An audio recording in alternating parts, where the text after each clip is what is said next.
ओम शांति। आज 21-3-2026 प्रातः मुरली। ओम शांति। बाप दादा मधुबन। आज मिष्टी मिष्टी बाबा बोलছেন, मीठे बच्चे, श्रीमत पर कल्याणकारी बनना है, सबको सुख का रास्ता बताना है। तो बाबा बोलছেন যে মিষ্টি বাচ্চারা শ্রীমতে চলে তোমাদের কল্যাণকারী হতে হবে, অর্থাৎ প্রথমে নিজের কল্যাণ করতে হবে, স্বকল্যাণ, তারপর বিশ্ব কল্যাণ করতে হবে। কারণ কল্যাণকারী বাবা এসে আমাদের কল্যাণ করছেন শ্রীমতের দ্বারা। তো বাবা বলছেন তোমরা এখন বাবার থেকে শ্রীমত নিয়ে অন্যান্যদেরও কল্যাণ করো। তো সবাইকে এখন এই সুখের রাস্তা বলতে হবে। বাবা যে গাইড হয়ে আমাদের সুখ শান্তির রাস্তা দেখাচ্ছেন, বাবা বলছেন বাচ্চারা তোমরাও এই দুনিয়াতে তোমার আত্মারূপী ভাইদেরকে রাস্তা দেখিয়ে দাও। কারণ সবাই তো খুঁজছে রাস্তা, ধাক্কা খাচ্ছে, সবাই ধাক্কা খেয়ে বেড়াচ্ছে, কিন্তু আসল যে সঠিক রাস্তা কারো জানা নেই, আসল ঠিকানা কেউ চিনে নিতে পারছে না। তো বাবা বলছেন সবাইকে ঠিকানা দেখাও, যে ঠিকানা তুমি পৌঁছে গেছো। প্রশ্ন হচ্ছে किसी भी प्रकार की गफलत होने का मुख्य कारण क्या है? বা বলছেন যে কোনো ধরনের भूल हवार मुख्य कारण की? उत्तर देह अभिमान। देह अभिमान के कारण ही बच्चों से बहुत भूलें होती है, वह সার্ভিস भी नहीं कर सकते। বা বলছেন এই দেহ অভিমানে এসে বাচ্চারা অনেক ভুল করে ফেলে, তারা সার্ভিসও করতে পারে না। তো বাবা বলছেন এই দেহ অহংকার চলে আসে না, যে এই আমি, আমার আমিত্ব ভাব, আমাকেই কেন বলা হলো, আমাকেই কেন এরকম করলো, আমাকে কেন সবার সামনে। তো এইটা কি দেহ অভিমান? তো বাবা বলছেন এই দেহ অভিমানের অনেক সময় দেহ অভিমানে যে রয়েছে বাচ্চারা সেটাও কিন্তু বুঝতে পারে না। সূক্ষ্ম রূপে দেহ অভিমান এমন ভাবে কাজ করে, বাবা বলেন সেটাও কিন্তু আমরা বুঝতে পারি না। তো এই জন্য বাবা বলছেন কি প্রতি মুহূর্তে চেকিং করা দরকার, যে আমার মনের মধ্যে কি চলছে, মনের স্থিতি শান্ত কিনা। মনের স্থিতি একটুও ডগমগ করছে মানেই আমার দেহ অভিমান চলে এসেছে, যে কোনো পরিস্থিতিতেই হোক না কেন। তাই বাবা বলছেন দেহ অভিমানের কারণে বাচ্চারা অনেক ভুল করতে থাকে, এই জন্য সার্ভিস তো হয় না, ডিসসার্ভিস হয়ে যায় ছোট ছোট ব্যাপারে। তো উনসে ऐसा कर्म होता है जो सब नफरत करते हैं। তো বাবা বলছেন যে দেহ অভিমানের কারণে এই আমিত্ব ভাব চলে আসার কারণে এমন কর্ম হয়ে যায়, সেটা ছোট রূপেও হতে পারে, বড় রূপেও, যে অন্যরা তাদেরকে তখন ঘৃণা করতে থাকে, অর্থাৎ ইগনোর করতে থাকে। তো বাবা कहते बच्चे আত্ম অভিমানী বানো। তাই বাবা বারবার বলছেন বাচ্চারা আত্ম অভিমানী হও। আত্মা মনে করলে কি হবে? কোনো আমি আমার নয়, এই শরীরও কার, তন মন ধন তো বাবাকে দিয়েছি, তো আমার কাছে কিছুই নেই। আমি এই আত্মাও বাবার, শরীরও বাবার, সবই বাবার, তাহলে আমার বলে কিছুই নেই। তাহলে বাবা বলছেন যে তবেই তুমি নিরহংকারী হবে।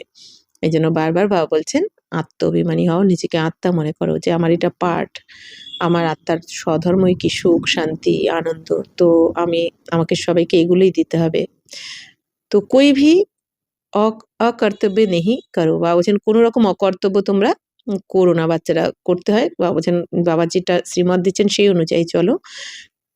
खीरखंड हो, सर्विस के अच्छे अच्छे प्लान बनाओ, मुरली सुनकर धारण करो, इसमें बेपरवाह नहीं बनो। বাবা বলছেন বাচ্চারা ক্ষীরখণ্ড হয়ে তোমরা সার্ভিসের ভালো ভালো প্ল্যান বানাতে থাকো। ক্ষীরখণ্ড মানে মিলেমিশে, সবাই মিলে মিলেমিশে তোমরা প্ল্যান বানাও, কি করে সেবা বাড়ানো যায়, কি করে সেবা করা যায়।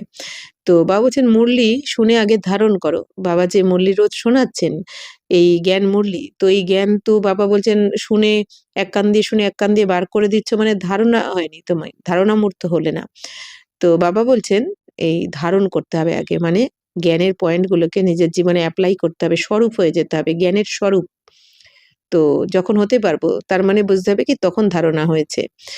তো এতে বাবা বলছেন তোমরা বাচ্চারা বেপরোয়া করো না তোমরা, মানে বাবা বলছেন বাবার কথাকে তোমরা উড়িয়ে দিও না, ইগনোর করো না, সম্মান রাখতে হবে বাবার প্রতিটা শ্রীমতের। যেই শ্রীমতের পাওয়ার জন্য এই দুনিয়া এক গান গায় না, যে এক বুঁদকে প্যাসে হাম। তো বাবা বলছেন চেয়েছিলে এক বুঁদ, এই দুনিয়াতে সবাই এক বুঁদ চেয়েছে, কিন্তু বাবা তো আমাদের কি এক ফোঁটা তো দেননি, বাবা আমাদের একদম ভরপুর করে দিচ্ছেন।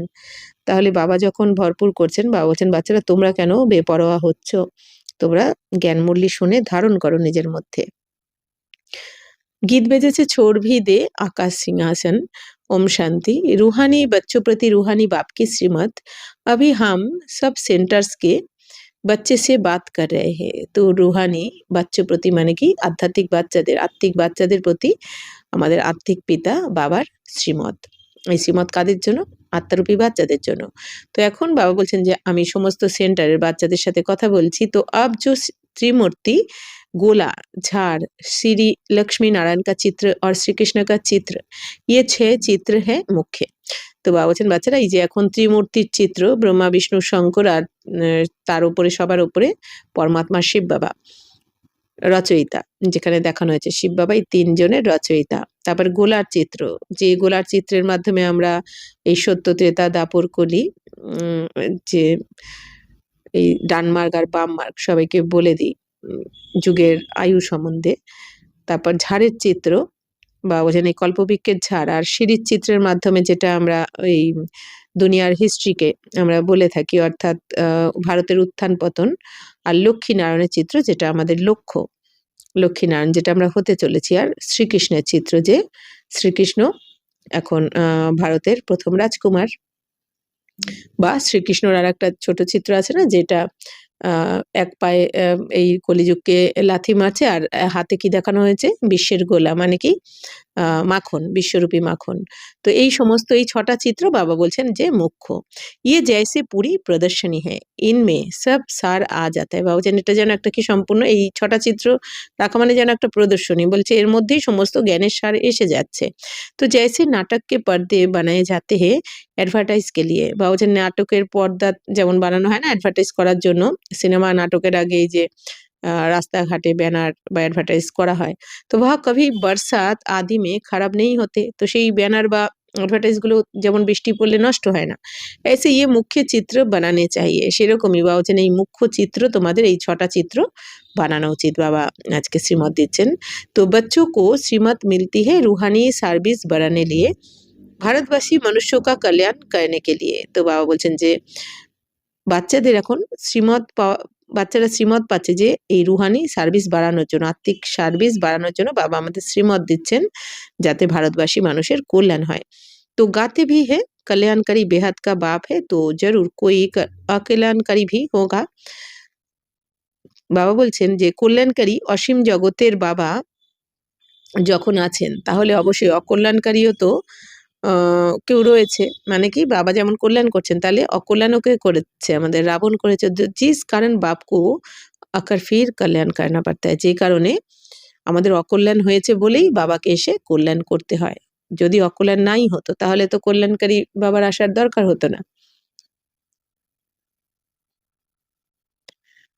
तो रूहानी बच्चे जिनका कल्याण हो रहा है वह इन बातों को समझ सकते हैं। তাহলে আত্মারূপী বাচ্চাদের যাদের এখন কল্যাণ হচ্ছে সেই বাচ্চারা তো এখন এই কথাকে বুঝতে পারছে বাবার। जैसे हमारा कल्याण हुआ है तो हम फिर औरों का भी कल्याण करें। তাহলে যেরকম আমাদের কল্যাণ হয়েছে এখন, তাহলে আমাদের কি উচিত এখন? অন্যদেরও কল্যাণ করা। যেরকম এই দুনিয়াতে কারো কোনো ডাক্তার দেখিয়ে যদি শরীর খারাপ কমে যায়, কোনো কঠিন অসুখ যদি কমে যায়, তখন সে কিন্তু কেউ জিজ্ঞাসা না করলেও যদি শোনে কারো অসুখ করেছে বা কিছু, আগে থেকেই আমরা বলতে থাকি না ওই ডাক্তার খুব ভালো, ওই ডাক্তারের কাছে গিয়ে আমি সুস্থ হয়েছি বলতে থাকি আমরা। কেন?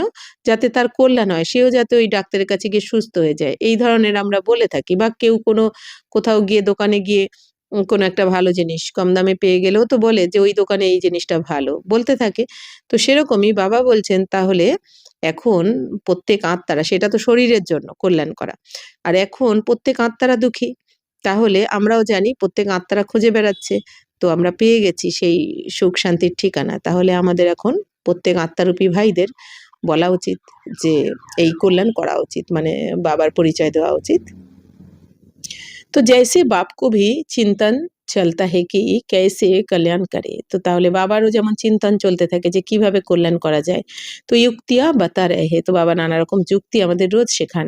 তো 6x9 সাইজ के शीट पर ये চিত্র বানানে चाहिए। বাবা বলছেন 6x9 শিটের ওপর বাবা বলছেন এই চিত্র বানানো উচিত তোমাদের। तो दिल्ली जैसे शहरों में अक्सर करके बहुत मनुष्य आते हैं, तो जहाँ गवर्नमेंट की असेंबली आदि होती है, पोर्ट्रेट तरफ बहुत लोग आते हैं, वहाँ ये चित्र रखने चाहिए। बहुतों का कल्याण करने अर्थ बाप मत देते हैं, ऐसे टीन पर बहुत चित्र बन सकते हैं। देही अभिमानी बन बाप की सार्विस में लगना है। বাবা বলছেন যে যে দিল্লিতে বাবা বলছেন বেশি অনেক মানুষ কি হয় এসে থাকে শহরেতে, তো সেখানে বাবা বলছেন যে তোমরা এই চিত্র লাগিয়ে দাও, তাহলে অনেকের কল্যাণ হবে, তাই না? বাবা বলছেন তারা এই চিত্র দেখলে তাদের বুদ্ধিতে আসবে। তো বাবা বলছেন যে এই জন্য বড় বড় চিত্র লাগিয়ে দাও তোমরা। আর এরকম টিনের ওপর বাবা বলছেন অনেক চিত্র তোমরা বানাতে পারো, যাতে সবার চোখে পড়ে বড় চিত্র, আর যেটা ভিজে জলে ভিজে নষ্ট হবে না, এরকম বাবা সেবা করতে বলছেন। তো বাবা বলছেন যে দেহি অভিমানী হয়ে বাবার এই সেবাতে লাগতে হবে। বাবা বলছেন যদি দেহ অভিমানে থাকো, তাহলে এই সেবা করতে গেলে লজ্জা লাগবে, যে কি জানি কে কি ভাববে, আমি এই সেবাটা করব, হ্যাঁ এইরকম ব্যানার লাগাতে যাব, তাই না? দেহ অভিমানের কারণেই কিন্তু এগুলো এসে যায়। আর বাবা বলছেন যদি আত্ম অভিমানী হও, তাহলে যা ভাববে, কেউ যদি কিছু ভেবে থাকে শরীরকে ভাববে, কিন্তু আত্মার জ্ঞান তো কারোর কাছে নেই, আত্মাকে তো দেখতেই পাচ্ছে না যে এই সেবাটা করছে। তো বাবা বলছেন যে আত্ম অভিমানী হয়ে তোমাদের সেবা করতে হবে। बाप राय देते हैं ये चित्र हिंदी और अंग्रेजी में बनाने चाहिए। তো বাবা কি রায় দিচ্ছেন এখন, বাচ্চারা এই চিত্র হিন্দি আর ইংরাজিতে বানাও, যেহেতু বাবা বলছেন এই হিন্দি ভাষী বা ইংরাজি ভাষী বেশি দুনিয়াতে। তো ये 6 চিত্র মুখ্য জায়গা पर लग जाए, এই 6টা চিত্র বলছেন মেন মেন জায়গাতে লাগিয়ে দিতে হবে তোমাদের, যেখানে অনেক মানুষ মানুষের যাতায়াত থাকে। তো अगर ऐसे मुख्य स्थानों पर लग जाए तो तुम्हारे पास सैकड़ों समझने के लिए आएंगे। বা বলছেন বাচ্চারা যদি এরকম মেন মেন স্থানে তোমরা এই চিত্রগুলো লাগিয়ে দিতে পারো, তাহলে বাবা বলছেন অনেক লোক কিন্তু এটা বোঝার জন্য তোমাদের কাছে আসবে। তো परंतु তাহলে বাবা বলছেন যখন, তো অবশ্যই এটা হবেই। তো परंतु बच्चों में देह अभिमान होने के कारण बहुत भूले होती है, কিন্তু বাবা বলছেন বাচ্চাদের এই দেহ অভিমানের কারণে অনেক ভুল হতে থাকে। ऐसे कोई मत समझे कि मैं पक्का देही अभिमानी हूँ। বাবা বলছেন এরকম যেন কেউ তোমরা ভেবো না যে আমি পাক্কা দেহি অভিমানী আত্ম অভিমানী হয়ে গেছি। গলতিয়া তো বহুত হতি হে, সচ নেহি বাতলাতে হে। বাবা বলছেন ভুল অনেক করতে থাকে বাচ্চারা, কিন্তু সত্য বলে না, তাই না? তো এই দুনিয়াতে সবাই সত্য বলে না, লুকিয়ে দিল সত্যটা, মিথ্যা বলে ভাবলো কি কেউ জানতে পারলো না, কিন্তু এটা বোঝেন এখানে কে জানলো না জানলো তাতে কি এসে যায়, বাকি বাবা তো দেখছেনই। আর বাবা কি বলেন, বাবা দেখুক বা না দেখুক, আমি কর্ম কি করলাম, আমার কর্মের ফলই তো আমাদের কাছে রিটার্ন আসছে। তো কেউ দেখুক বা না দেখুক, বাবাই দেখুক বা না দেখুক, কর্মের ফল যেটা করব তার ফল আমাদের কাছে অবশ্যই রিটার্ন আসবেই। তো এই জন্য বাবা বললেন না যে কর্মের গতিকে বুঝে কর্ম করো। तो समझा जाता है ऐसा कोई कर्तव्य नहीं करो जो कोई খারাপ নফরত লায়ে কি ইনমে দেহ বিমান है। বাবা বলছেন যে বাচ্চারা এমন কোনো কর্ম করো না বা কর্তব্য করো না, তো যাতে যাতে তোমার নিন্দা হয় বা কেউ তোমাকে ঘৃণা করে, যে এর তো দেহ অভিমান রয়েছে, এর অনেক আমি আমিত্ব ভাব রয়েছে। তুম সदैव युद्ध के मैदान में हो। বাবা বলছেন তোমরা এখন যুদ্ধের ময়দানে রয়েছো। অর্থাৎ কি মন বুদ্ধির দ্বারা আমাদের কি বিকারের সাথে তো প্রতিনিয়ত আর নিরন্তর যুদ্ধ চলছে। মন বুদ্ধি সংস্কার, পুরানো সংস্কার নিজের দিকে আকর্ষণ করছে। আর আমরা এখন বাবার শ্রীমতে চলে কর্মেন্দ্রিয়ের উপর কন্ট্রোলিং পাওয়ার আনার জন্য আমরা শ্রীমতকে অ্যাপ্লাই করছি সেখানে। তো সেখানে কি হচ্ছে, কনফ্লিক্ট হয়ে যাচ্ছে। তো এই জন্য বাবা বলছেন যে তোমাদের তো যুদ্ধ চলছে। তো এটাই কি সেই বাবা বলে না মহাভারী লড়াই।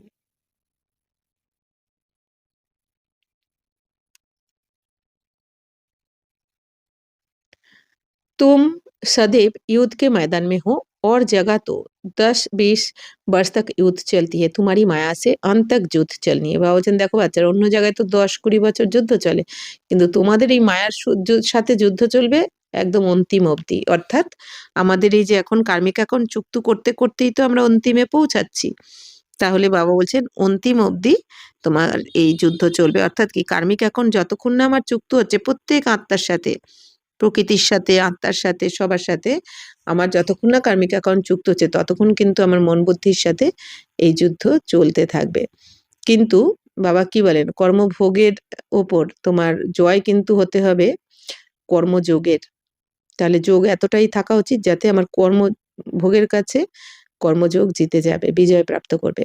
তো তোমারই মায়া সে अंत तक युद्ध चलनी है তো পরন্তু है गुप्त जिसको कोई জান नहीं सकते বাবা বলছেন বাচ্চারা তোমাদের যুদ্ধ কিন্তু অন্তিম অবধি চলবে এখনো চলছে কিন্তু গুপ্ত রূপে কেউ জানতে পারছে না দুনিয়াতে সবাই কি মনে করে যে এরা তো সাধারণ আমাদের মতনই ওদের মতনই মনে করে কিন্তু আমরা যে মন বুদ্ধির দ্বারা বিকারকে হারিয়ে বিকারের সাথে যুদ্ধ করে 5 বিকারকে পরাজিত করে আমরা যে স্বর্গ স্থাপন করে ফেলছি এইটাই দুনিয়াতে কেউ বুঝতে পারে না तो गीता में जो महाभारत लड़ाई है वह जिस्मानी दिखाई है गीताते तो महाभारत लड़ाई এই শরীরের সাথে দেখিয়ে দিয়েছে जिस्मानी लड़ाई মানে শারীরিক যুদ্ধ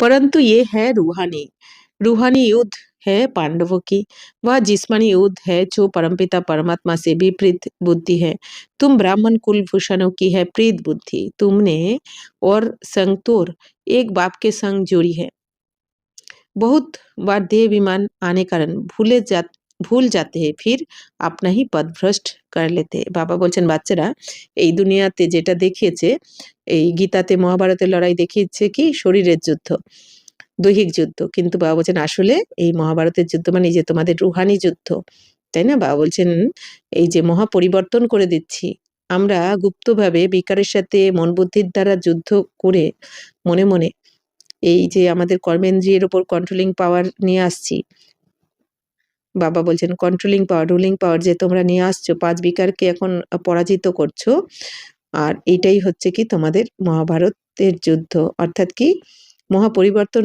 হয়ে যাচ্ছে না আমাদের এখন শতপ্রধান থেকে যে আমরা আস্তে আস্তে শতরজ তমতে এসেছি এখন আবার এই মন বুদ্ধির দ্বারা যুদ্ধ করেই আমরা তম থেকে আবার রজ শত আবার শতপ্রধান স্টেজে চলে যাচ্ছি তাই বাবা বলছেন এটা তোমরা তো প্রীত বুদ্ধি তোমরা ব্রাহ্মণ কুলভূষণ হচ্ছ প্রীত বুদ্ধির আর এই দুনিয়াতে বাকিরা সবাই কি বিপরীত বুদ্ধির পরমাত্মার থেকে তারা বিপরীত বুদ্ধির এই জন্য বাবা বলছেন কি যারা বিপরীত বুদ্ধির তাদের তো এই বিনাশে বিনাশ হয়ে যাবে আর তোমাদের রাজ্যভাগ্য প্রাপ্ত হয়ে যাবে তো এখন বাবা বলছেন তোমরা অন্যান্য সমস্ত সঙ্গ ছেড়ে ত্যাগ করে মন বুদ্ধির দ্বারা এখন বাবার সঙ্গে জুড়েছো তোমরা এই জন্য তোমাদেরই বিজয় হয় তো বাবা বলছেন যে অনেকবার দেহ অভিমানে আসার কারণে এই ভুল করে ফেলো তোমরা তারপর নিজেদেরই পথভ্রষ্ট করে ফেলো তো বাবা বলছেন এই যুদ্ধ করতে করতে তোমরা যখনই দেহ অভিমানে চলে আসো অনেকবার তো তখন নিজের পথভ্রষ্ট হয়ে যায় ফির अंत में बहुत पछताना पड़ेगा বাবা বলছেন যদি তোমরা দেহ অভিমানে আসার কারণে ভুল করতে থাকো বারবার তাহলে বাবা বলছেন কিন্তু লাস্টে অনেক পস্তাতে হবে কারণ ভুল করতে করতে বাবা বলছেন লাস্টে আর সময় কোথায় পাবে পরিবর্তন করার এই জন্য বাবা বলছেন যে পস্তাতে হবে তখন কুছ কর নেই সকেঙ্গে তো কিছু করার থাকবে না লাস্টে আর সময় চলে গেলে ইয়ে কল্প কল্প কি বাজি হে বাবা বলছেন আর এখন যেটা ড্রামাতে তোমার পদ হয়ে যাবে সেটাই প্রতিকল্পে ফিক্সড হয়ে যাবে তো इस समय कोई अकर्तव्य कार्य करते हैं तो कल्प कल्पांतर के लिए पदभ्रष्ट हो जाता है बड़ा घाटा पड़ जाता है বলছেন এই সময় যদি কোনো অকর্তব্য করো তোমরা ভুল করো তাহলে তোমার পদ কম হয়ে যায় আর এটাই প্রতিকল্পে কল্পে ফিক্সড হয়ে যায় तो बाप कहते हैं आगे तुम 100% घाटे में थे अब बाप 100% फायदे में ले जाते हैं বাবা বলছেন যে বাচ্চারা এতদিন আগে কি ছিল তোমরা 100% লসে চলছিলে আর এখন বাবা এসে 100% প্রফিটে নিয়ে যাচ্ছেন তোমাদের তো শ্রীমত পর চলনা হে তাই না তার মানে কি দিনে দিনে আমরা তমপ্রধান যত হয়েছি আমাদের সবকিছু হারিয়েই ফেলেছি আমরা প্রাপ্তি কিছু হয়নি এই দুনিয়া থেকে আর বাবা যখনই আসলেন বাবা যখনই আমাদের এসে হাত ধরলেন তখনই আমাদের 100% এবার প্রফিটের দিকে মানে উঁচুতে উঠছি এবার আমরা শতপ্রধান হয়ে যাচ্ছি আবার তো শ্রীমত পর চলনা হে তাহলে বাবা বলছেন শ্রীমতে তো অবশ্যই চলতে হবে যার দ্বারা তোমরা তোমাদের লাভ হচ্ছে এখন হর এক বাচ্চে কো কল্যাণকারী বাননা এখন প্রত্যেক বাচ্চাকে কল্যাণকারী হতে হবে সবকো সুখ কা রাস্তা বাতানা হে বলছেন সবাইকে সুখের রাস্তা বলতে হবে সুখ হ্যাঁ হি স্বর্গ মে নরক মে হ্যাঁ দুঃখ কিউ বলছেন সুখ কোথায় রয়েছে স্বর্গতে রয়েছে আর নরকে তো রয়েছে দুঃখই দুঃখ মানে এই দাপরকলিতে क्यों কেন কারণ কি ये है विशेष दुनिया वह वाइसलेस थी अब विशेष दुनिया बनी है বাবা বলছেন এইখানে দুঃখ কেন কারণ এটা তো বিকারী দুনিয়া 5 বিকার সবার মধ্যে রয়েছে এখন সম্পূর্ণ দুনিয়া একদম তমপ্রধান হয়ে গেছে আর স্বর্গ থাকে কি নির্বিকারী দুনিয়া এই জন্য এখানে সুখী সুখ থাকে तो इन बातों को दुनिया में कोई नहीं जानते हैं तो मुख्य ये चित्र পার্মানেন্ট স্থানों पर लगाने चाहिए। তাহলে বাবা বলছেন দেখো বাচ্চারা এই যে রহস্য, এটা যে বিকারী দুনিয়া আর স্বর্গ হচ্ছে নির্বিকারী দুনিয়া, এই সমস্ত জ্ঞান কিন্তু এই দুনিয়াতে কারোর মধ্যে নেই। তাহলে এখন বাবা বলছেন মুখ্য হচ্ছে এই চিত্রগুলো তোমাদের পার্মানেন্ট স্থানে লাগিয়ে দিতে হবে।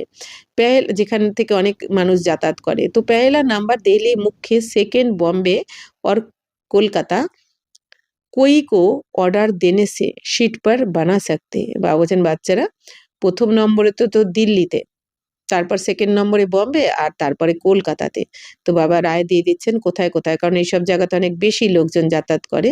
তো বাবা বলছেন যে তোমরা যদি কাউকে অর্ডার দিয়ে দাও এই শিটগুলো বানিয়ে দেবে। তো আগ্রা মে ভি ঘুমনে কে লিয়ে বহুত जाते हैं। বাবা বলছেন আগ্রাতেও তো অনেকে ঘুরতে বেড়াতে যায়। বাচ্চে সার্ভিস তো বহুত अच्छी कर रहे हैं और भी कुछ कर्तव्য करके दिखाए। বাবা বলছেন বাচ্চারা সেবা তো তোমরা অনেক ভালো করছো, আরো কিছু কর্তব্য তোমরা করে দেখাও এখন, আরো কিছু শ্রেষ্ঠ সেবা। ইয়ে চিত্র বানানে মে কোই তকলিফ নেই হ্যাঁ। বাবা বলছেন এই সমস্ত চিত্র বানাতে কোনো তোমাদের কিন্তু কষ্ট হবে না, সির্ফ এক্সপেরিয়েন্স চাইয়ে। বাবা বলছেন অনুভব করে তোমাদের এক্সপেরিয়েন্স চাই, চিত্রগুলো বানাবে, কোথায় লাগাতে হবে, কিভাবে সেবা করা যাবে। বাবা বলছেন এক্সপেরিয়েন্সের মাধ্যমে করতে হবে ব্যাপারটা। তো अच्छे बड़े चित्र हो जो कोई दूर से भी पढ़ सके, गोला भी बड़ा बना सकते, सेफ्टी से रखना पड़े जो कोई খারাপ না করে। এখন বাবা বলছেন বাচ্চারা তোমরা কিন্তু অনেক বড় বড় ভালো চিত্র আর অনেক বড় চিত্র আহ বাবা বলছেন এই শীটের ওপর বানিয়ে লাগাও সেবা করার জন্য, যাতে অনেক দূর থেকে অনেকে পড়তে পারে। আর বাবা বলছেন তাতে লেখাও থাকতে হবে হিন্দি বা ইংলিশে। তো গোলাও বাবা বলছেন যে গোলার চিত্রটা তোমরা অনেক বড় বানাতে পারো। বানাতে বলছেন বাবা গোলার চিত্র, যেখানে সত্যতেতা দাপর কলি এখন যে এই সঙ্গমের সময় চলছে ঘড়ির কাঁটা অনুযায়ী এখন কোন সময়টা চলছে, এটা বিশেষ করে জাগরণ আনার জন্য সবার সাথে সবার মধ্যে, আর নতুন দুনিয়ার যে স্থাপনা হচ্ছে। তো বাবা বলছেন এই গোলার চিত্রটাও তোমরা অনেক বড় বানাতে পারো। আর বাবা বলছেন অনেক সেফটির সাথে রাখতেও হবে চিত্রগুলো যাতে কেউ খারাপ না করে দেয়। তো यज्ञ में असुरों के विघ्न पड़ते हैं क्योंकि ये है नई बातें। কারণ বাবা বলছেন যজ্ঞতে তো অসুরদের বিঘ্ন পড়তে থাকে, মানে যারা এখনো বিকারী বুদ্ধির রয়ে গেছে। তো কারণ এটা তো নতুন জ্ঞান।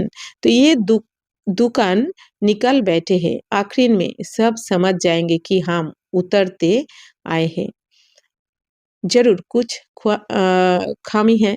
তো বাবা বলছেন বাচ্চারা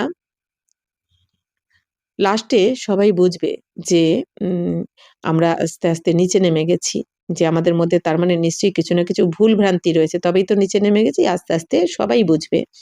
तो बाप है ही कल्याणकारी, वही बता सकते हैं कि भारत का कल्याण कैसे और कब हुआ। তো বাবা হচ্ছেন কি কল্যাণকারী, তাই বাবাই বলতে পারেন ভারতের কল্যাণ কিভাবে হয় কবে হয়, সমস্ত জ্ঞান বাবার মধ্যে রয়েছে তাই বাবাই বলতে পারে। যে তো ভারত কো তমপ্রধান কোন বানাতে হে ফির সতপ্রধান কোন বানাতে, ভারতকে কে তমপ্রধান বানিয়েছে আবার কে এসে শতপ্রধান বানান। বাবা বলছেন এই সমস্ত জ্ঞান বাবাই বলেন এসে আমাদের। ইয়ে চক্র कैसे फिरता है कोई नहीं जानते। তো এই যে সৃষ্টিচক্র 5000 বছরের চক্র কিভাবে ঘুরতে থাকে এই দুনিয়ার কারোর মধ্যে এই জ্ঞান কিন্তু জানা নেই এক শিব বাবা ছাড়া। संगम युग को भी नहीं जानते हैं, समझते हैं भगवान युगे युगे आता है, कभी कहते हैं भगवान तो नाम रूप से न्यारा है। তো এই দুনিয়াতে সঙ্গম যুগের সম্বন্ধেও কারোর জ্ঞান নেই, চারটে যুগের সম্বন্ধেও সবার সঠিক জ্ঞান নেই এখনো, সত্যতেতা দাপর কলি, তাহলে সঙ্গমকেই কি করে জানবে। তো এদিকে সবাই কি মনে করে দেয় করে যে ভগবান যুগে যুগে আসে। তো কিন্তু বাবা বলছেন বাবার তো যুগে যুগে আসার দরকারই পড়ে না, তাই না? তো কখনো কখনো আবার বলে দেয় ভগবান নাম রূপ থেকে আলাদা, আবার বলছে যুগে যুগে আসে, আবার বলছে নাম রূপ নেই তার। তো তার মানে এই জন্যই বাবা বলেন পাথর বুদ্ধি হয়ে গেছে, বলছে এক করছে আর এক। तो भारत प्राचीन स्वर्ग था, ये भी कहते हैं क्राइस्ट से 3000 वर्ष पहले देवताओं का राज्य था, फिर कल्प की आयु लंबी दे दी है। তো বাচ্চো কো দেহি অভিমানী बनने की बड़ी मेहनत करनी है। এখন বাবা বলছেন বাচ্চারা ভারত প্রাচীন স্বর্গ ছিল, এদিকে ক্রাইস্টরা কি বলে দেয় যে ক্রাইস্টের 3000 বছর আগে স্বর্গ ছিল, তাহলে যীশু খ্রিস্ট খ্রাইস্ট এসেছেন 2000 বছরের জন্য, তাহলে তার 3000 বছর আগে ছিল স্বর্গ। তো এদিকে বলে দিচ্ছে 3000 বছর আগে স্বর্গ ছিল, লেখা রয়েছে। আবার এদিকে কি বলে দেয় বাবা বলছেন খ্রিস্টানরা কল্পের আয়ু লাখ লাখ বছর বলে দেয়। তো এই জন্য বাবা বলছেন যে তোমাদের তো এখন আত্ম অভিমানী হওয়ার জন্য অনেক অনেক পরিশ্রম করতে হবে, মেহনত করতে হবে, তবেই গিয়ে তোমরা সবাইকে সঠিক আলোর পথে আনতে পারবে। आधा कल्प सतयुग और त्रेता में तुम आत्म अभिमानी थे परंतु परमात्मा अभिमानी नहीं थे। বা বলছেন অর্ধেক কল্প সত্য আর ত্রেতাতে তোমরা আত্ম অভিমানী ছিলে, কিন্তু পরমাত্মা অভিমানী ছিলে না। বাবা বলছেন সত্য ত্রেতাতে তোমরা এইটুখানি মনে থাকবে যে আমি আত্মা, এই শরীর নিয়ে পার্ট প্লে করছি, আর আমার সামনে যারা যারা রয়েছে তারাও আত্মা, তারাও এই শরীর নিয়ে পার্ট প্লে করছে। বাকি বাবার কথা, পরমাত্মার কথা কিন্তু কিছু মনে থাকবে না। ইহা তো ফির তুম দেহ অভিমানী বন পড়ে হো। আর এখানে তো তোমরা দেহ অভিমানী এসে গেছো, দেহের অহংকারে চলে এসেছো, আমি আমার ভাববে। তো ফির দেহি অভিমানী বাননা পারে। তো দেহ অভিমানে ছিলে, দেহের অহংকারে ছিলে, এখন দেহি মানে কি, আমি দেহ নই, আমি আত্মা। আত্ম অহংকারী হতে হবে তোমাকে হলে। তো यात्रा अक्षर भी है परंतु अर्थ नहीं समझते। বাবা বলছেন যাত্রা অক্ষরটাও রয়েছে কিন্তু এর আসল মানে বোঝে না। এই দুনিয়াতে যাত্রা মানে তীর্থযাত্রা, এই যাত্রা এইসব ভেবে নেয়। আসলে যাত্রা মানে কি, আত্মা মনে করে পরমপিতা পরমাত্মাকে স্মরণ করতে হবে। তো এই স্মরণের যাত্রায় থাকতে হবে। তো মনমনা ভাব কা अर्थ है रूहानी यात्रा पर रहो। তো মনমনা ভাব অর্থের শব্দের মানে কি, এর অর্থ হচ্ছে, বাবা বলছেন মনমনা শব্দের অর্থ তোমরা রুহানি যাত্রাতে থাকো, অর্থাৎ আধ্যাত্মিক যাত্রায় থাকো। এই জন্য বাবা বলছেন না, নিজেকে আত্মা মনে করে পরমাত্মাকে স্মরণ করো, মনকে বসে মানাও। তো হে আত্মায় মুজ বাপকে ইয়াদ করো। তো বাবা এখন কি বলছেন, যে আত্মারা আমাকে স্মরণ করো তোমরা। এই জন্য গীতাতেও লেখা রয়েছে সর্বধর্মানি পরিত্যাজ্য মামেকম শরণম ব্রজ। তার মানে কি, এখন সব ত্যাগ করে এক আমাকে স্মরণ করো, তোমরা আমার শরণাপন্ন হও। তো এই জন্য বাবা বলছেন যে বাচ্চারা আমাকে স্মরণ করো তোমরা। শ্রীকৃষ্ণ তো ऐसे कह না सके। শ্রীকৃষ্ণ তো এরকম বলতে পারে না যে আমার শরণাপন্ন হও, কারণ শ্রীকৃষ্ণকে তো সবাই সর্বধর্ম মান্য নয়, সব ধর্মের সবাই কিন্তু শ্রীকৃষ্ণকে ভগবান মনে করে না, কিন্তু নিরাকার শিব জ্যোতির্বিন্দু স্বরূপকে কিন্তু প্রত্যেকটা ধর্মই ভগবান মনে করে, আলাদা আলাদা নামে করে, কিন্তু নিরাকার শিব বাবাকেই কিন্তু ভগবান মনে করছে সবাই। তো উন पर कोई कलंक लगा ना सके। তো বাবার ওপরে তো কেউ কলঙ্ক লাগাতে পারে না, কিন্তু শ্রীকৃষ্ণের তো কলঙ্ক লাগিয়ে দিয়েছে। ये भी बाप ने समझा है श्री जब उतरे हैं तो आधा कल्प काम चिता पर बैठ কালি হো যাতে। বাবা বলছেন, বাবা কি বুঝিয়েছেন, যে বাচ্চারা এইটাও তোমাদের বুঝিয়েছেন যে সিঁড়ির চিত্রের মাধ্যমে বাবা বুঝিয়েছেন যে যখন তোমরা এই সত্যতেতার পর আধা কল্প জন্য নিচে নামো, মানে দাপর কলিতে আসো, তখন তোমরা কাম চিতাতে বসে কালো হয়ে যাও, অর্থাৎ আত্মার মধ্যে খাদের দাগ পড়ে যায়, কালো দাগ পড়ে যায়, যেহেতু দেবী দেবতার আত্মারা বিকারী হয়ে গেছে। তো আব হ্যাঁ হি আয়রন এজ, এখন তো কলিযুগ, তো উনকি সম্প্রদায় কালি হি হোগি, তাহলে কলিযুগের সম্প্রদায় কালোই হবে। পরন্তু সবকা সাঁওরা রূপ कैसे বানায়, এখন সবার শ্যামবর্ণ রূপ কি করে বানাবেন, চিত্র আদি जो भी बनाए हैं सब बेसमझी के। বা বলছেন এই সমস্ত যে চিত্র বানানো রয়েছে এই দুনিয়াতে, এই কৃষ্ণকে কালো বানিয়ে দিয়েছে, গোপালকেও এখন ওই দেখিয়ে দেয় ওরকম নীল রঙের, মানে কি শ্যামবর্ণ। তো কত বাবা বলছেন ওখানে শ্রীকৃষ্ণ শতপ্রধান আত্মা, সম্পূর্ণ শতপ্রধান, ১ নম্বর পবিত্র আত্মা। তো কত আকর্ষণীয় হবে, এতটাই আকর্ষণীয় যে ২৫০০ বছর ধরে কত মহিমা হচ্ছে কৃষ্ণের, বাবাকেও মানতে চাইছে না, তাহলে সেই শ্রীকৃষ্ণ কি কালো হবে কি? তো বাবা বলছেন এটাও বোঝে না, এই জন্য বাবা বলেন যে অজ্ঞান অন্ধকারে বসে রয়েছে। আসলে শ্রীকৃষ্ণের আত্মাও কি দাপট থেকে এই পুনর্জন্মের চক্রে আস্তে আস্তে দাপট থেকে বিকারি গিয়ে বাবা বলছেন এই কালো হয়ে গেছে, মানে কাম চিতাতে বসে কালো হয়ে গেছে, এটা বাবা বোঝাতে চাইছেন। তাই বাবা বলছেন এইসব চিত্র তো বানিয়ে দিয়েছে, কিন্তু না বুঝেই বানিয়ে দিয়েছে। उसको ही श्याम फिर সুন্দর कहना ये कैसे हो सकता है। বাবা বলছেন এদিকে এই শ্রীকৃষ্ণকেই কি বলছে শ্যাম, আবার সুন্দর, বলছে এটা কি করে হতে পারে, শ্রীকৃষ্ণ সুন্দর মানে পবিত্র, কিন্তু ওখানে তো শ্যাম হবে না। শ্রীকৃষ্ণ যদি সত্যযুগে কি থাকে, কি নাম হচ্ছে শ্রীকৃষ্ণ, কত আকর্ষণীয়, ১ নম্বর দেবী দেবতাদের মধ্যে ১ম নম্বর আত্মা। বাবা বলছেন এই জন্য সুন্দর মানে পবিত্র, তাহলে সে আবার শ্যাম হয়ে যাচ্ছে কোথায়, দাপরে এসে, তাহলে দাপরে তো কৃষ্ণ থাকবেই না। এই জন্য বাবা বলছেন এটা কি করে হতে পারে। কিন্তু শ্যামসুন্দর নাম কেন দিয়ে দেওয়া হয়? অর্থাৎ শ্রীকৃষ্ণের আত্মা পুনর্জন্ম নিতে নিতে দাপর থেকে আবার কামচিতাতে বসে কালো হয়ে যায়, মানে আত্মার গায়ে দাগ লেগে যায়। এই জন্য বাবা বলছেন শুধু শ্রীকৃষ্ণ নয়, সমস্ত আত্মারাই। এই জন্য বাবা বলছেন যে শ্রীকৃষ্ণ 100% পবিত্র আত্মা থাকবেন সত্য যুগে, তো তার উপরে কোনো কলঙ্ক তো লাগতেই পারে না, তাই না? কিন্তু দাপর থেকে এই কলঙ্ক লাগানো হয়েছে, মানে ভেবেছে যে শ্রীকৃষ্ণ দাপরে আসে, আসলে শ্রীকৃষ্ণ সত্য যুগে আসবেন। তো এই জন্য বাবা বলছেন কি অন্ধশ্রদ্ধার দ্বারা এই গুড়িয়া মানে কি পুতুল পূজা করে থাকে এই দুনিয়া। তো গুড়িयों का नाम रूप ऑक्यूपेशन आदि हो नहीं सकता। তো পুতুলের যেমন নাম রূপ বাবা বলছেন হয় না, কর্তব্য হয় না, কারণ এটা তো জড়ও একটা খেলনা। তো तुम भी पहले गुड़ियों की पूजा करते थे ना, তো তোমরাও তো আগে এই পুতুল পূজা করতে। अर्थ कुछ भी नहीं समझते थे, কারণ মানে বুঝতে না কিচ্ছু, এই জন্য পুতুল পূজা করতে। অর্থাৎ কি বাবা বলছেন আনলে, মূর্তি বানিয়ে আনলে, প্রাণ প্রতিষ্ঠাও করলে, পুজোও করলে, তারপর আবার জলে বিসর্জনও দিয়ে দিলে। এই জন্য বাবা বলছেন কি অন্ধশ্রদ্ধা নয় তো কি। তো বাবা যখন প্রাণ প্রতিষ্ঠাই করা হলো, তার মানে কি তাকে আবার জলে কেউ দিয়ে দেয়? তো তাই বাবা বলছেন, অথচ তোমরা তো দিয়ে দিয়েছো। এই জন্য বাবা বলছেন অন্ধশ্রদ্ধার পূজা। তো प्रदर्शनी के चित्र मुख्य बन जाए, বাবা বলছেন এখন এই প্রদর্শনীর 6টা চিত্র মেন বাবা বলছেন বানিয়ে দাও তোমরা। তো কমিটি बने जो प्रदर्शनी पिछाड़ी प्रदर्शनी करती रहे, বাবা বলছেন যে প্রদর্শনী চিত্রর মুখ্য তো হতে হবে, আর এমন কমিটি যাতে হয়ে যায় যে প্রদর্শনীর পরে আবার প্রদর্শনী শুরু, এক প্রদর্শনী শেষ তার একটা শুরু হয়ে যায়। बंधन मुक्त बहुत है, বাবা বলছেন যে তো কন্যাই বন্ধন মুক্ত है, বাবা বলছেন এই কন্যারা হচ্ছে কি বন্ধন মুক্ত। বানপ্রস্থি ভি বন্ধন মুক্ত है, বাবা বলছেন যারা বানপ্রস্থি তারাও তো বন্ধন থেকে মুক্ত।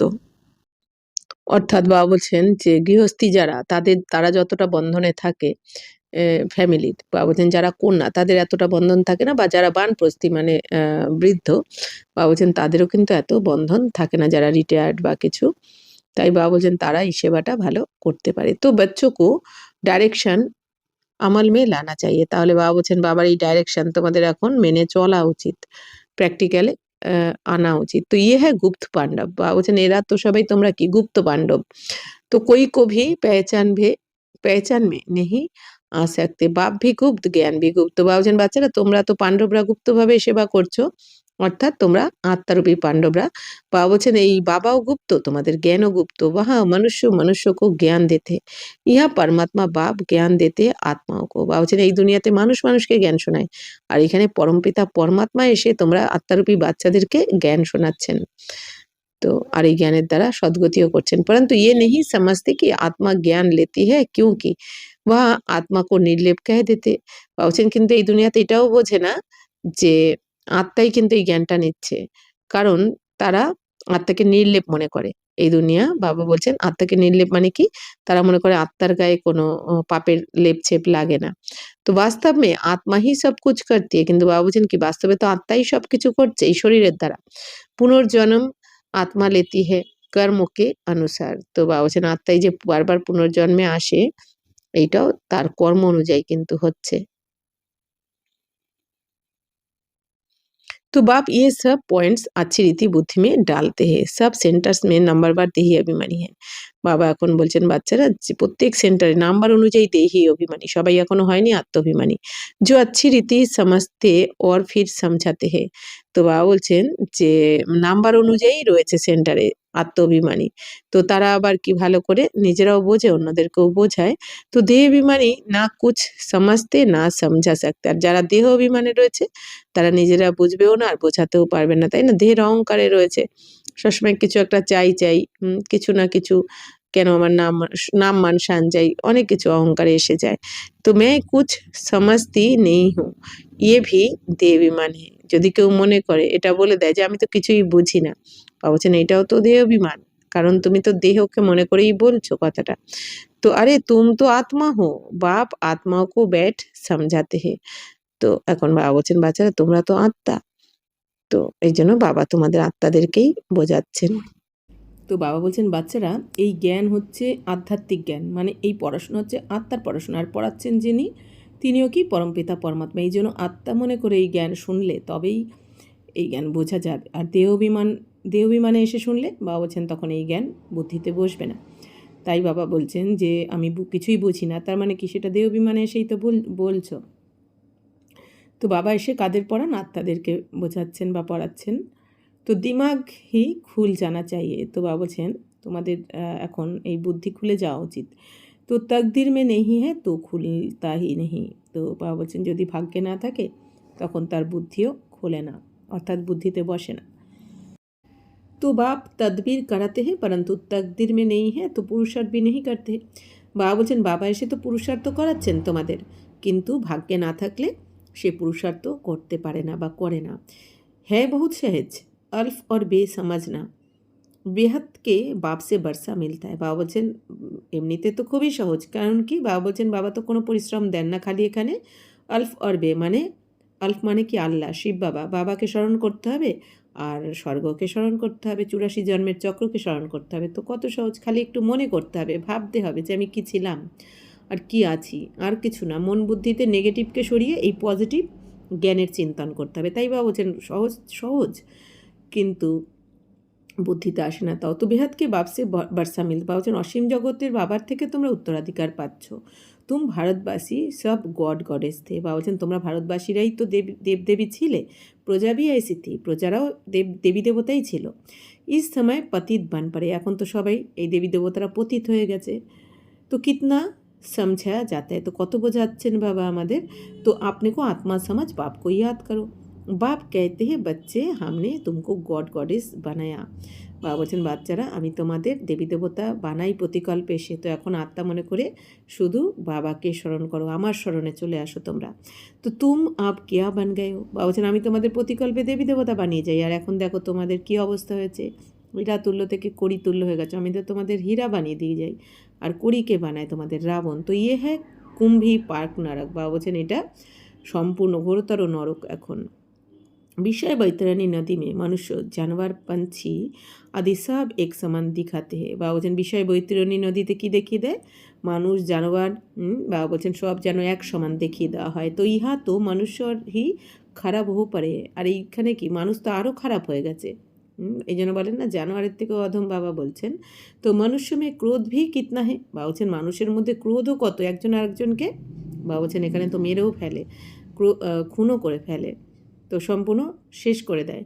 তো লাখো কো মার দিতে। বাবা বলছেন একজন দুজন না, লাখ লাখকে মেরে দেয়। এক একটা এমন বাবা বলছেন ডিরেকশান দিয়ে দিল। তো ভারত जो বেশ্যালয় বানা হে ফির ইনকো শিবালয় শিব বাবা হি বানাতে। বাবা বলছেন ভারত তো বেশ্যালয় হয়ে গেছে এখন, তো একে আবার শিব বাবাই এসে শিবালয় বানাচ্ছেন, অর্থাৎ স্বর্গ বানাচ্ছেন। বাপ কিতনা আচ্ছি রীতি সমঝাতে হে, তো ডাইরেকশান দিতে হে ऐसे ऐसे করো। বাবা এখন এসে আমাদের ডাইরেকশান দিচ্ছেন, বাচ্চারা এইভাবে এইভাবে চলো তোমরা শ্রীমতে, চিত্র বানাও। এখন বাবা বলছেন এই চিত্র বানাও, 6টা যে মুখ্য চিত্র বললেন এগুলো বানিয়ে বড় বড়, বাবা বলছেন এই ব্যানার বা হোর্ডিং যেরকম লাগানো হয়, তো শিটের ওপর তোমরা বড় বড় এগুলো বানিয়ে লাগিয়ে দাও যেখানে বেশি মানুষজন যাতায়াত করে। ফির जो बड़े बड़े मनुष्य है उनको समझाओ, তারপর যারা বড়রা রয়েছে বা ধনী যারা রয়েছে তাদেরকে বোঝাও তোমরা। ইয়ে প্রাচীন যোগ প্রাচীন নলেজ সবকো শুননি চাইয়ে। কেন বাবা বলছেন যারা ধনী তাদের বোঝালে তারা যদি একবার বুঝে এবার তারা এই আওয়াজ ছড়িয়ে দেয়, তাহলে কি হবে, তারপর গরিবদেরও কথা শুনবে। এই জন্য বাবা বলছেন বড় লোক যারা আছে তাদের বোঝাও, ধনীদের। তো এটা হচ্ছে কি প্রাচীন যোগ মানে রাজযোগ। প্রাচীন নলেজ সবকো শুননি চাইয়ে। তো প্রাচীন নলেজ ওই জ্ঞান সব থেকে পুরানো, তো এটা তো সবারই শোনা উচিত। তো হাল লেকার প্রদর্শনী লাগানি है, उनको तो पैसे आदि कुछ नहीं लेने चाहिए। বাবা বলছেন এখন হল নিয়েও তোমাদের এই প্রদর্শনী করা উচিত, বড় বড় হল নিয়ে। তো তাদের তো পয়সাও নেওয়া উচিত নয়, হল ভাড়াও নেওয়া উচিত নয়। ফির ভি জো ঠিক সমঝো তো কিরায়া লো। তবুও বাবা বলছেন যদিও হল ভাড়া নেওয়া উচিত নয় তাদের, কারণ ঈশ্বরীয় সেবা, কিন্তু তবুও বাবা বলছেন যে তবুও যেটা মনে হয় বাবা বলছেন সেটা তোমরা ভাড়া নিয়ে নাও, ভাড়া নিয়ে করো। তো চিত্র তো আপ দেখো, চিত্র देखेंगे তো ফির ঝট पैसे वापिस कर देंगे। বাবা বলছেন যে তোমরা ভাড়া নিয়ে করো, কিন্তু যখন তাদেরকে বলো যে এই চিত্র তো দেখো তোমরা, তো চিত্র যখন তারা দেখবে আর তোমরা বোঝাবে তখন তারা তোমাদের এই ভাড়া বাবা বলছেন ফেরত দিয়ে দেবে, ফিরিয়ে দেবে। কেন, তারা বুঝে যাবে যে বাপরে ভগবান এসেছেন, হ্যাঁ, আর আমি ভগবানকে পেয়ে গেছি আর এদের থেকে পয়সা নেবো, বাবা বলছে এরকম নিতে চাইবে না তারা। তো এগুলো হবে। আর বাবা বলেওছেন যে এরপর এই যে এই বড় বড় হল, বিয়ে বাড়ি, এগুলো তো তোমাদের সেবাতেই লাগবে। বাবা বলছেন তারা নিজেরা অফার করবে তখন তোমাদের, যে আমাদের এই বাড়ি নিয়ে হল নিয়ে তোমরা সেবা করো। তো সেটাই হতে চলেছে এখন। তো বাবা বলছেন যে সির্ফ যুক্তি সে সমঝানা চাইয়ে, কিন্তু বাবা বলছেন যুক্তির দ্বারা বোঝাতে হবে তোমাদেরকে, যাতে বুদ্ধিতে বসে তাদের। অথরিটি তো হাত মে रहती है না, তো চাহে তো সব কুছ কর सकते। তো বাবা বলছেন যে যেহেতু অথরিটি রয়েছে তোমাদের, তো বাবা বলছেন কি চাইলে তো সব কিছুই করা যায়। वह थोड़े ही समझते हैं विनाशकाले विपरीत बुद्धि तो विनाश को प्राप्त हो गए। বাবা বলছেন তারা তো এটা বোঝে না যে বিনাশকালে বিপরীত বুদ্ধি, বিনাশকে প্রাপ্ত করছে তারা, যারা বিপরীত বুদ্ধির, মানে যারা পরমাত্মার থেকে বিপরীত বুদ্ধির। পাণ্ডব নে তো ভবিষ্য মে পদ পায়া, আর যারা পাণ্ডব, যারা যারা প্রীত বুদ্ধির, মানে বাবাকে ভালোবেসে বাবা শ্রীমতে চলছে, তারা ভবিষ্যতে পদ প্রাপ্ত করে নেয়। আর যারা বিপরীত বুদ্ধির তারা বিনাশকে প্রাপ্ত করে। তো সবই রাজ্য পিছে ভবিষ্য মে হোগা। তো তাও বাবা বলছেন রাজ্য তো কখন করবে, পাণ্ডবরা তো ভবিষ্যতের জন্য পদ প্রাপ্ত করছে, কিন্তু এই পদ বাবা বলছেন এই রাজ্য অন্তিমে হবে গিয়ে, মানে পরের জন্মে গিয়ে এই রাজ্য ভাগ্য ভোগ করবে পাণ্ডবরা। আভি থোড়েই হোক, বাবা বলছেন এখন তো পাণ্ডবরা এখন পড়াশোনা করে পদ প্রাপ্ত করে নিচ্ছে, কিন্তু ফল ভোগ করবে পরের জন্ম থেকে। ইয়ে মকান আদি সব টুট যায়গে, কারণ এই দুনিয়ার সব কিছু এখন কি সমাপ্ত হয়ে যাবে সব কিছু। আব বাপ নে সমঝায় হে প্রদর্শনী ভি করনি চাইয়ে। তো এখন বাবা বোঝাচ্ছেন বাচ্চারা প্রদর্শনী করা উচিত তোমাদের, কারণ প্রদর্শনীতে অনেকে আসবে, কারণ একসাথে অনেককে এই পরিচয় দেওয়া যাবে, বুঝে যাবে বাবার পরিচয়। এই জন্য বাবা বলছেন প্রদর্শনী করা উচিত। খুব अच्छी तरह से कार्ड पर निमंत्रण देना है, तुम पहले बड़ों को समझाओ तो मदद भी करेंगे। এখন বাবা বলছেন বাচ্চারা তোমরা প্রথমে বড়দের বোঝাও, তাহলে তারা অনেক সাহায্য করবে। বাকি সোয়ে নেহি रहना है, বাবা বলছেন যে কই বাচ্চে দেবী মান মে সোয়ে रहते। বাবা বলছেন বাচ্চারা তোমাদের এখন ঘুমানো উচিত নয়, ঘুমিয়ে থাকা, শুয়ে থাকা উচিত নয়। বাবা বলছেন অনেক বাচ্চারা তো দেব বিমানে এসে শুয়েই থাকে।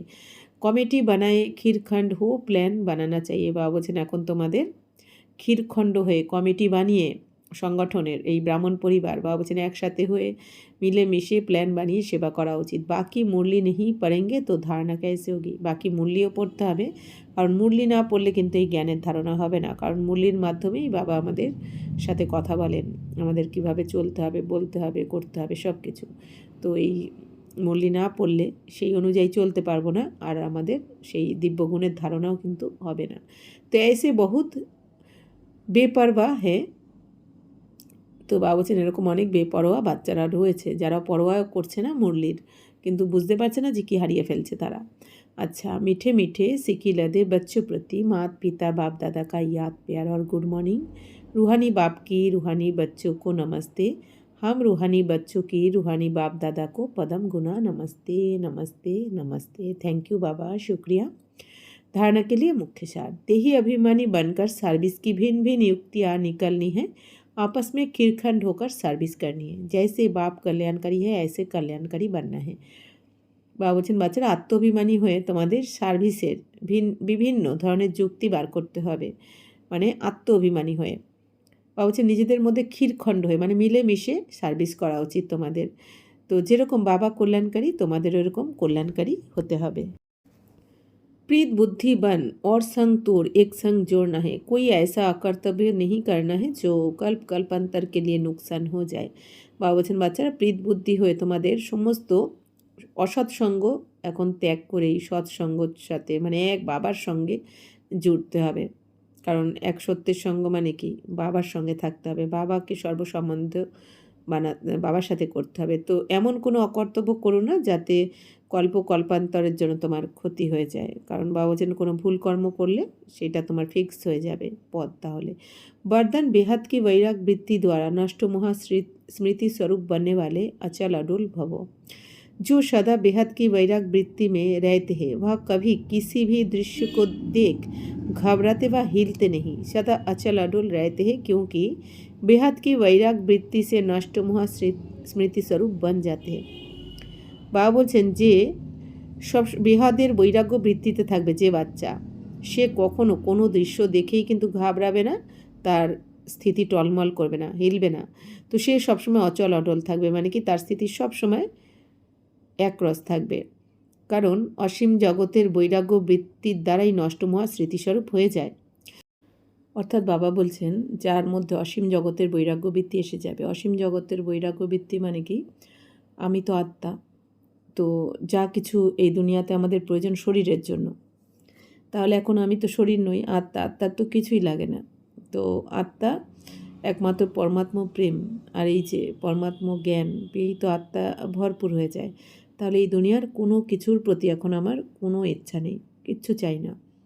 তো বাবা বলছেন এতটাই, বাবা বলছেন এই দুনিয়াতে যতদিন আছো তুমি সব কিছু সবার সাথেই থাকো, সব কিছু করেও কিন্তু আমার ইচ্ছা মাত্র অবিদ্যা, মানে কি আমার কোনো কিছুর প্রতি ইচ্ছা নেই, যে হলেও ভালো না হলেও ভালো, থাকলেও ভালো না থাকলেও ভালো, কেউ আমাকে সম্মান দিক বা না দিক, কোনো কিছুতেই আমাদের কিছু যায় আসে না, অর্থাৎ কোনো এফেক্ট পড়ে না আমাদের মধ্যে। তো অসীম জগতের বৈরাগ্য বৃত্তি মানে এরকম, যদি বারবার যদি আমার কোনো ব্যক্তি বস্তু পদার্থের কথা বারবার মনে পড়ছে, মানে কি সেটাও কিন্তু বৈরাগ্য বৃত্তি নয়, তার মানে সেদিকে আকর্ষণ রয়েছে। তো বৈরাগ্য বৃত্তি মানে কি এক বাবা, দ্বিতীয় আর কেউ নয়, এই দুনিয়াতে আর কিচ্ছু পাওয়ার ইচ্ছা নেই, কিচ্ছু চাওয়া পাওয়ার নেই আমাদের এক বাবা ছাড়া। তো এইরকম হতে হবে অসীম জগতের বৈরাগ্য বৃত্তি। তো বাবা বলছেন যে তো যার মধ্যে এরকম ভাব আসবে সে কিন্তু কোনো ব্যাপারেই ঘাবড়াবে না, যাই কিছু হয়ে যাক না কেন তার স্থিতি সবসময় অচল অটল থাকবে, স্থিতি একরস থাকবে। তো নষ্ট মহা স্মৃতিস্বরূপ তারা হয়ে যাবে যদি বৈরাগ্য বৃত্তি এসে যায়, বৈরাগ্য ভাব এসে যায়, যদি এই দেহ আর দেহের দুনিয়ার থেকে যে সব কিছু তো যাওয়ারই রয়েছে, এখন এটা একটা নাটক, এখন শেষ একদম লাস্ট সিন চলছে। তো এইটা ভেবে বাবা বলছেন তারা নষ্ট মহা স্মৃতিস্বরূপ হয়ে যাবে, মানে কোনো কিছুর প্রতি মোহ এইসব থাকবে না।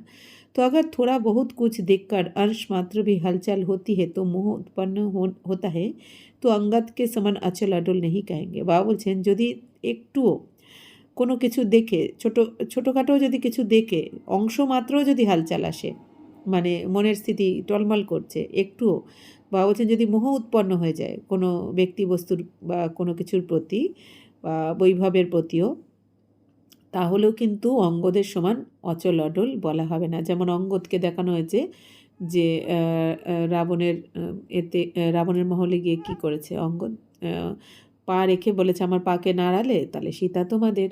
তো এবার রাবণও চেষ্টা করে পারেনি পা নাড়াতে, মেঘনাথও চেষ্টা করে পারেনি। এবার অঙ্গদ যখন ফিরে আসলেন তখন কি বললো সঙ্গী সাথীরা যে আরে তুমি এত বড় ডিসিশন নিতে গেলে, যদি সীতাকে হারিয়ে তোমার পা যদি ওরা নাড়িয়ে ফেলতো তাহলে তো সীতাকে আমরা হারিয়ে ফেলতাম। তো অঙ্গদ কি উত্তরে দিয়েছেন যে আরে সীতা কার, সীতা তো রামের, তাহলে আমি তো পা রেখে দিয়েছি, এখন যার সীতা সে রক্ষা করবে। তো তাহলে তার মানে কি অঙ্গদ এই মনে করে কি অচল অডল ছিল স্থিতি আর কি। তো তেমনি আমাদেরও কি, আমাদের কে করাচ্ছেন, বাবা করাচ্ছেন, আমরা নিমিত্ত, বাবার সেবা, বাবার দায়িত্ব, বাবা আমাদের লালন পালন করছে, বাবা আমাদের পড়াচ্ছেন, বাবা সদ্গতি দেবেন, সব কিছু বাবা করাবনহার বাবা, আমরা নিমিত্ত। তাহলে এইটা যার স্থিতি হবে মনে করবে তার স্থিতি তো অচল অডল থাকবেই। তো আমার হাতকে ধরেছে, বাবা ধরেছে, তো যদি আমাদের বাবা কখনো ডুবতে দেবেন, বাবা বলে না সত্যের নৌকা কখনো ডুববে না, হেলবে তুলবে কিন্তু ডুববে না। তো এটা যে মনে রাখবে সে তো সবসময় অচল অডল থাকবে। তাই বাবা বলছেন আর যদি তোমার কোনো ব্যাপারে অংশমাত্র হালচাল হয় মনের স্থিতিতে, তাহলে তো এই অঙ্গদের সমান বলা হবে না। तो बेहद की वैराग वृत्ति में गंभीरता के साथ रमणीकता भी समाई हुई है। বাবা বলছেন অসীম জগতের বৈরাগ্য বৃত্তিতে গম্ভীরতার সাথে সাথে রমণীয়তাও বাবা বলছেন সমাহিত হয়ে রয়েছে। মানে কি বিহাদের বৈরাগ্য বৃত্তি মানে এরকম নয় যে তার মধ্যে ব্যালেন্স থাকবে, গম্ভীর ভাবও থাকবে, আবার রমণীয়তাও থাকবে, অর্থাৎ হাসি খুশিও থাকবে, আবার কিছুটা গম্ভীর ভাবও থাকবে। গম্ভীর ভাব মানে এটা নয় যে কেউ তার সাথে সামনে এসে কথা বলতেই ভয় পাবে, সেই গম্ভীরতা নয়, কিন্তু বাবা বলছেন যে এই দুনিয়ার মতো নয়। স্লোগান, तो राज्य अधिकारी के साथ साथ बेहद के वैरागी बनकर रहना यही राजऋषि की निशानी है। তো বাবা বলছেন বাচ্চারা তোমরা তো এখন রাজ্য অধিকারী, স্বরাজ্য অধিকারী আত্মা, আর তার সাথে সাথে অসীম জগতের বৈরাগীও। তো এইভাবে বাবা বলছেন ব্যালেন্স করে থাকাই হচ্ছে কি রাজঋষি হওয়ার লক্ষণ। মানে কি? বাবা বলছেন রাজ মানে কি? আমি এই কর্মেন্দ্রিয়ের উপর এখন রাজত্ব করছি। আর ঋষি মানে কি? পবিত্র। ঋষিরা যেমন কি তারা সব কিছু ত্যাগ করে জঙ্গলে চলে যায়, তেমনি আমরাও কি এই সব কিছু ত্যাগ করেছি মন বুদ্ধির দ্বারা। হ্যাঁ, অসীম জগতের বৈরাগী, অর্থাৎ কি আমাদের এখন এই দেহের দুনিয়ার প্রতি মোহমায়া নেই। আত্মাদের প্রতি ভালোবাসা আছে, স্নেহ ভালোবাসা আছে, কিন্তু কোনো ব্যক্তি বস্তু পদার্থের ওপর আমাদের মোহমায়া, লোভ লালসা এগুলো নেই। তো সে হচ্ছে ঋষি। আর রাজ মানে আমি স্বরাজ্য অধিকারী আত্মা। তো এইরকম স্থিতি যার হবে তাকেই বলা হবে রাজ ঋষি। अव्यक्त इशारे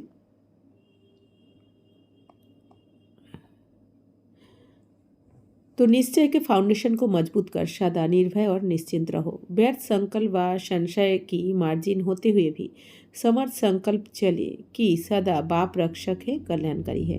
বা বলছেন বাচ্চারা ব্যর্থ সংকল্প বা সংশয়ের মার্জিন থাকা সত্ত্বেও সমর্থ সংকল্প যেন চলে যে বাবা রক্ষক, আমাদের রক্ষককে বাবা, আর কল্যাণকারী বাবা তো আমার সাথে আছেন। ইস নিশ্চয় কি বিজয় অবশ্য হতিয়ে, বা বলছেন যার এই নিশ্চয় থাকবে যে আমাকে কে রক্ষা করছেন, স্বয়ং ভগবান, আর আমার বাবাকে কল্যাণকারী, তো আমার অকল্যাণ হতেই পারে না কোনোভাবে। তো এই নিশ্চয় যার থাকবে তার তো বিজয় অবশ্যই হবে। তো কোশ্চেন মার্ক কা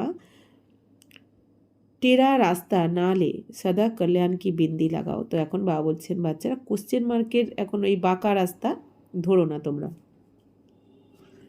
তার পরিবর্তে বাবা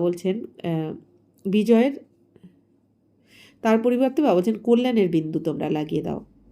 বাঁকা রাস্তায় না গিয়ে, কি কেনর প্রশ্নে না গিয়ে কল্যাণের বিন্দু লাগাও। মানে বিন্দু মানে কি হতেই হবে ড্রামা কল্যাণকারী।